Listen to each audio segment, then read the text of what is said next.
Bismillahirrahmanirrahim. Assalamualaikum semua guys. Official guys, Garuda call up untuk timnas Indonesia guys ya. Ini adalah pemain-pemain yang dipanggil oleh timnas Indonesia untuk Garuda call up. Jom kita review pemain-pemain yang dipanggil dan jom kita sembang sikit dan membahas. Okay, let's go. Kita mulakan daripada goalkeeper, defender, midfielder to forward guys ya. Kita lihat dekat sini guys. Untuk goalkeeper guys ya, kita ada Emil Audero guys ya. Wih, nice. Martin Pass, very nice. Nadio guys, bagus. Hernando Ari.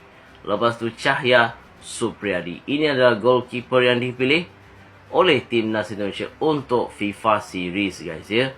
Siapa yang terbaik guys untuk goalkeeper, komen dalam video ini guys ya. Lepas tu defender, yes, our captain JEZ guys ya. Wih, dipanggil oleh squad timnas Indonesia. Dan Elkan Bagot guys ya, nama yang sudah lama kita lihat dalam squad Indonesia akhirnya dipanggil. Dan Justin Hubner, Kevin Dick, Kelvin Verdong, Nathan, lepas tu Dean James, Sandy Walsh, Jordi Ahmad, Rizky Ridho, Yan Sayuri, Doni Tri Pamukas ya, bagus ni, Fajar Fatur Rahman, Muhammad Ferrari dan Tim Gapens guys ya. Jadi ini adalah defender yang dipanggil oleh timnas Indonesia.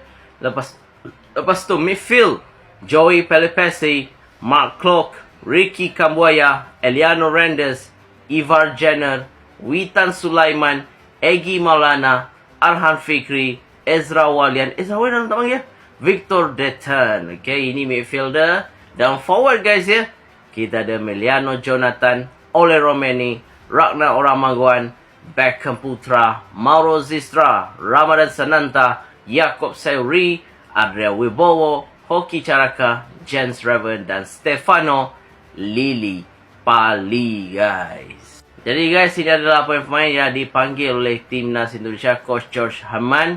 Jadi komen dalam video ni guys ya. VV Indonesia. Itu saja. Assalamualaikum amigos.